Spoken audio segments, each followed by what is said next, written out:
go straight into this. Today, Tan and I are going to discuss blue therapy.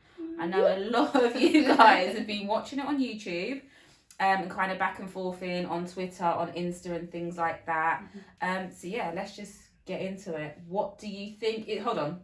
Most important question, real or fake? Wow. Okay. The debate is, I was wholeheartedly in this blue therapy.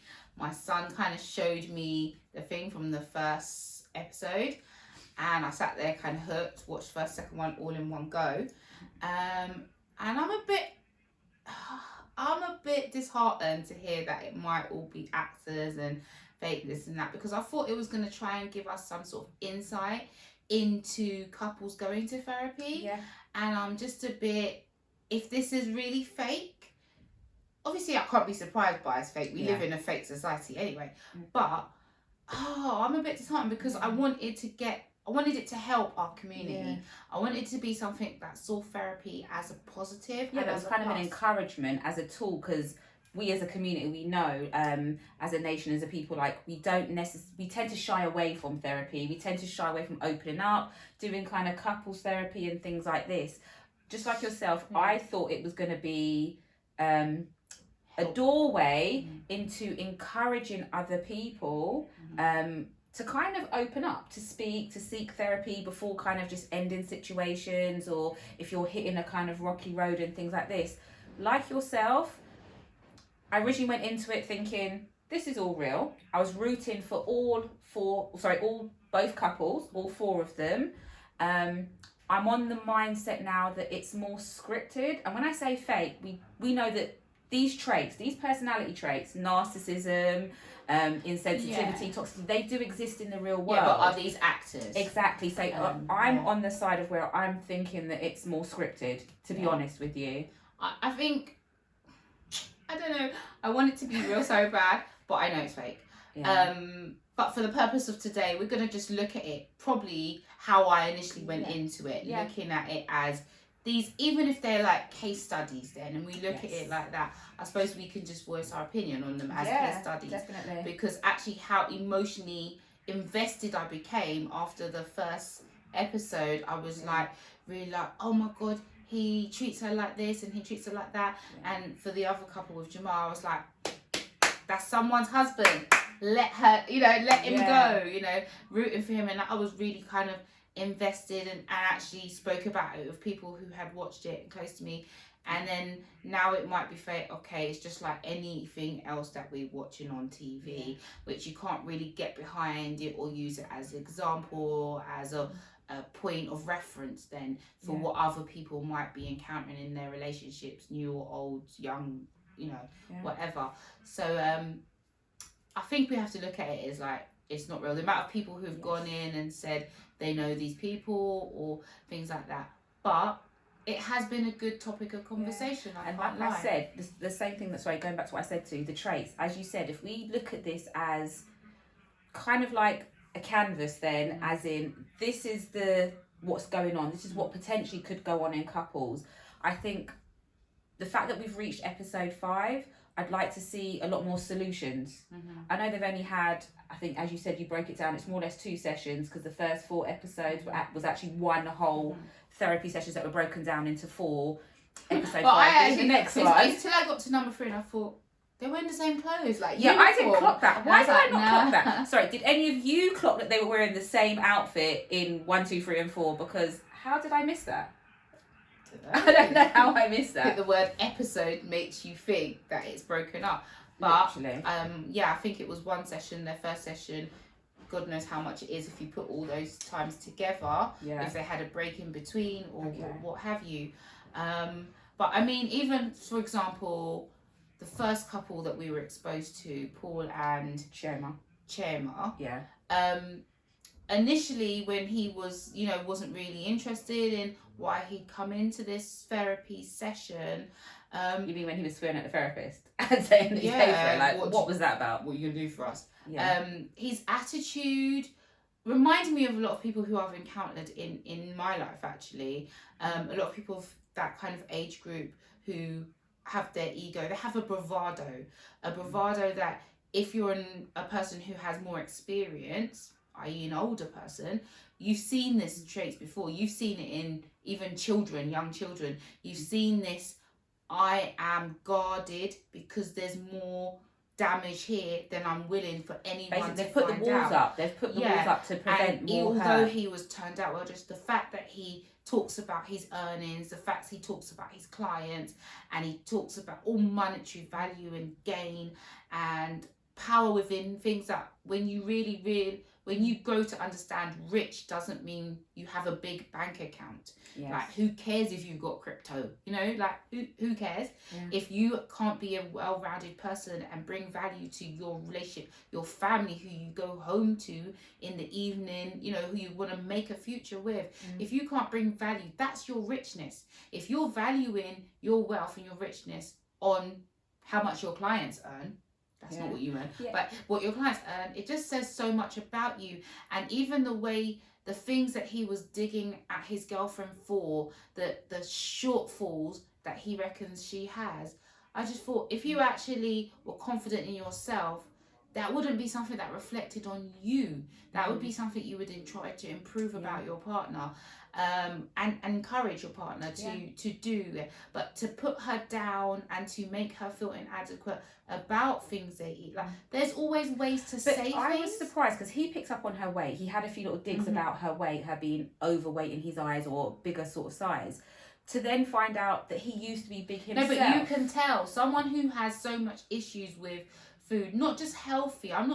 People are healthy all around me. People are conscious of what they eat all around me. Yeah. People have changed their lifestyle.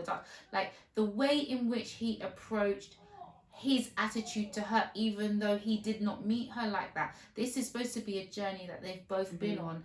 The way he didn't want to address anything past her stuff. He didn't want to look at himself at all. He didn't want the therapist to, the way he set up with the therapist, like, don't ask me anything. He didn't say it in so many words, but that's what he meant. By trying to quiz her and push her away, it was, don't come at me, because that guy knows, if he was a real person, what I could see is what I see in many men who act that way, with the bravado. You know, they're all shoulders and chest, but when you go through the shoulders and chest, the muscle, and you get to the heart, you realize there's broken. And I watched this first one with my partner, and I rewatched it with him, and instantly I said, he has so much damage. There's so much. I don't know what he's like. If you're watching this, you know, you can say I'm totally wrong, but there's stuff from your past. There's stuff, and even before he came out and said he suffered from depression, he had an issue with his weight. Things have gone on in his family. We just haven't got there yet. You know, even up to episode 5. We haven't dug behind why he's the kind of man he is. But then maybe we don't know what position in the family he is. We don't know if he's the only male in his family, and we know from some of those traditional families there's a lot on their shoulders as men. How he spoke about his relationship with his sister, though, is all a bit rocky, as in the terms of, I'm not questioning his relationship with his sister, I'm questioning how he's allowed his sister to dump her children on his so-called partner and tell her it's training, it's practice, and just leave her there to do all of these things. Yeah, but so we're saying we don't know a lot about his family, but there is stuff about his family. Chioma has mentioned his family. She said his family's fine. I like his family. It's just the sister. A lot of things for me do not add up if I go over the overall thing. He says his sister knows what she's about because of the program she used to be on, but at the end of the day, you know what program she used to be on, and you still chose to get with her. So don't make your sister go at her now. No, but okay. You had a choice to very whether to take her on or to not take her on. I'm going to use the word narcissist. Very early on in the show, because initially that's the kind of traits I saw, not as much as they've come out, but kind of then getting quite aggressive, swearing, even though he was so worried about there was a lot image. of gaslighting going on. Every time Chioma said something, he was, but that didn't happen. Are you sure that's I how can't it believe went? you're saying Yeah, this. basically there was a lot of gas, but then that's what I said. I think very early on, I think I even tweeted that the only things I seem to have taken away from this program, like, I think my tweet started off as, I was rooting for both couples until I watched all the episodes, and the only thing I could take from it was narcissism, toxicity, insensitivity, materialism. There was so much negative traits going on, but that's what I'm saying to you. We've reached episode 5, and how much solutions have you seen? Apart from her saying go away. Because like where I think the female in that situation is willing to open up, from what I see, this is all my opinion.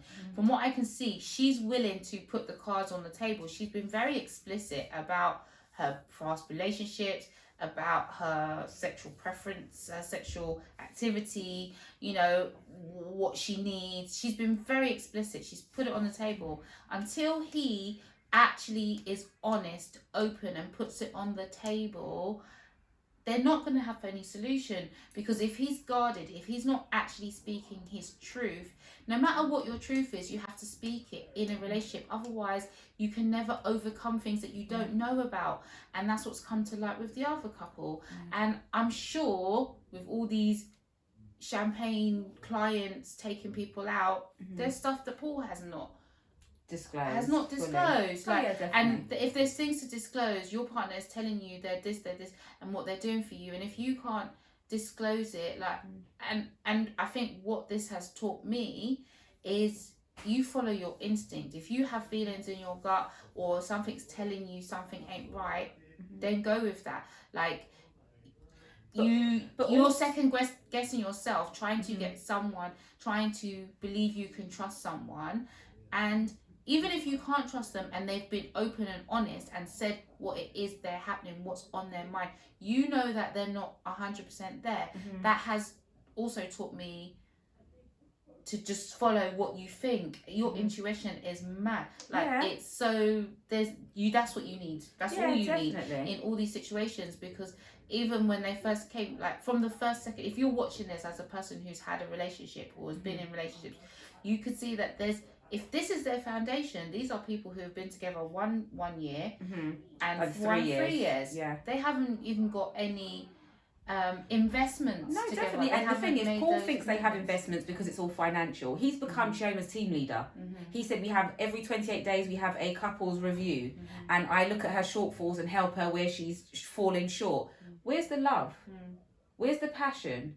Where's the care? Where's the care? Where's the consideration? I come home, I look at her, and that's enough for me. But is it enough for her? We spoke before about compatibility. Clearly, she may be compatible for him because she's doing everything. She's moved in, she's cleaning the house, he's stopped doing all those things. But is he compatible for her?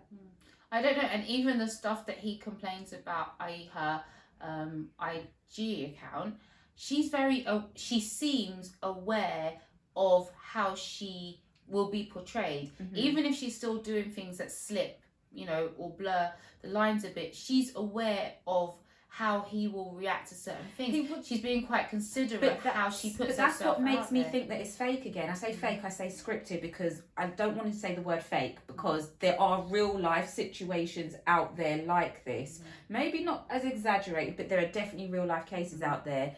But I just think that it's just, there's a lot of back and forth going on where I think they contradict themselves in what they're saying. I just love it when she breaks out in her mother tongue, though. You would do, but if Chioma was really concerned how people saw her, would she? Yes, it's called Blue Therapy because it's about therapy on camera. Someone who is really concerned about how they are portrayed or how they are seen would not have openly spoken about being with her ex still, while with him on camera, knowing his sister, his family that don't like you are watching this. Come on. But no, I do agree with that. Because how is she going to be seen now? How can you be in therapy when it's supposed to be a healing? It's supposed to be something confidential, and literally people are disclosing things to the world. Yeah. The possibility for this to go so far. Like Jamal telling Deborah that I liked your sister first. Yeah. Then I actually liked you. But your whole family. But you can't say that. Yeah. You can't say that. You can't make her feel lesser than. And you waited to be there. You waited to come on to therapy. He's been in therapy, supposedly, hence why he brought Deborah to therapy, because he thought it's worked for me, but it hasn't worked for him. Whatever therapy he had in the past hasn't clearly worked for him, because he's still very deceptive. Mm-hmm. He's still And got that's her it. running I ragged. really thought that Deborah was just off the chain. she was just not the one. There's so many scenarios I could And think look, on some my of head her that traits she still could aren't be. necessarily. Someone would drive great. by in a nice car and she'd be off in a sec, and I've heard this guy, he's buying a house, setting up things in Ghana. Yeah. He's, he's got his business on lock, growing, and and then as things have gone on and he's just been honest, if any of it's honest, and disclose certain things, it's just like, I don't even know why they're in therapy, because I don't understand what kind of relationship they're trying to save. Because as I said before, if you've had a relationship, you know the foundation you need, because stuff's going to come up, real stuff. Like, could you imagine Jamal and Deborah? I don't know, I don't want to knock anybody.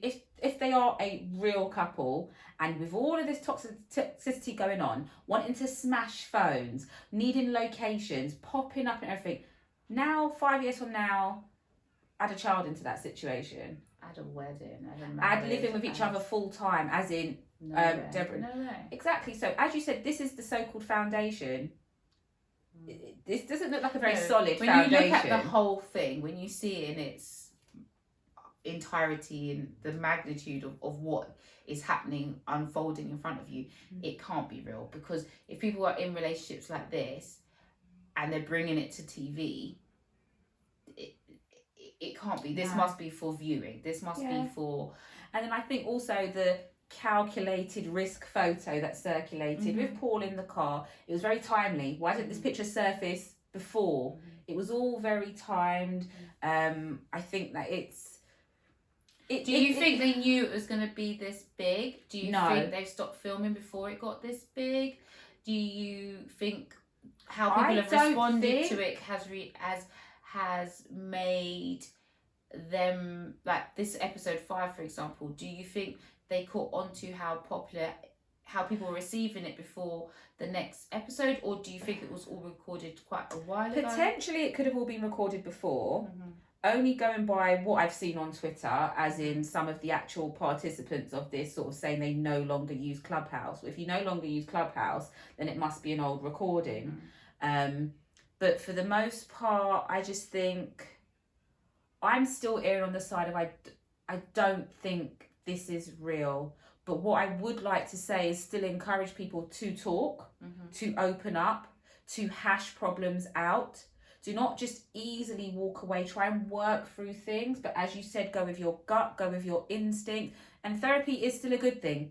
Just because it doesn't look like this has helped, just because they're using an actress as a therapist, irony, because it's called Blue Therapy and the therapist herself is an actress, I'd still encourage you to seek therapy. Hypothetically speaking, this is real. Hypothetically speaking, would, in your eyes, any of those couples make it to a 5-year anniversary? No, it's toxic. They're both toxic. They're so toxic. I think they should just cut and run and start again.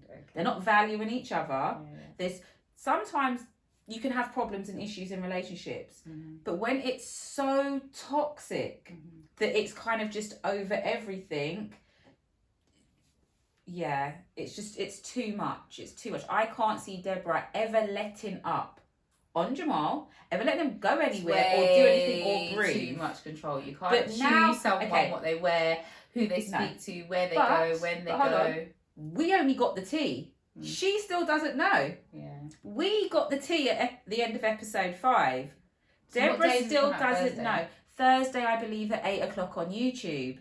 I am anticipating her finding out that Penny that I knew, I kind of always. But what that is also going to do is reconfirm for a lot of females out there that sometimes snoop, that sometimes do things that go above and beyond. Come on, we've watched documentaries, reality shows with women. Sometimes women can sometimes demand the most strangest things, like when men come in, let me smell your clothes, let me do things like this. You've heard just the strangest things out there in the world.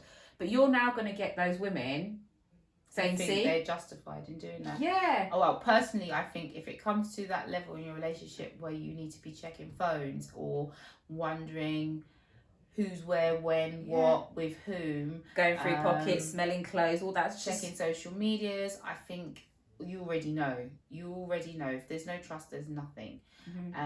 So that would be somewhat of a nugget if you don't already know that, because it's quite clear from seeing everyone's reaction to the first and second episodes that people were just like, no, this is way too much. And all the talk of the material, you know, get in the bag, like if someone's preparing for your future, you know, I mean, things have transpired otherwise, but if someone is looking to include you in a future that they can see and is making passwords so that you're not going to try and take away from that, you know, I'm not saying that means you stop getting treated nicely. I'm saying you wouldn't take money out of the bank to fund things that are in the here and now, and it could just be an immature kind of situation, but anyone with any sense, you know, would know that that's a risk to their own future. And to be honest with you, somebody who is smart enough to in real life be launching her own clothing line, i.e. Deborah, is smart enough to know these things. She is quite savvy, so maybe she's already checked out. But to know that you're launching your own business, you'd have enough sense to not be buying handbags and going on holiday, which is what you demanded of Jamal. You haven't got enough sense to not compare your friend's man with Jamal. Yeah. Which goes to our next topic. We are going to be talking about appreciating your partner, learning to appreciate your partner when it's actually too late. Yes. So come back. We're going to have a break and then we'll talk to you in a minute. Yes. Sis. Like now. Come back. Share and subscribe. Yes. Please do.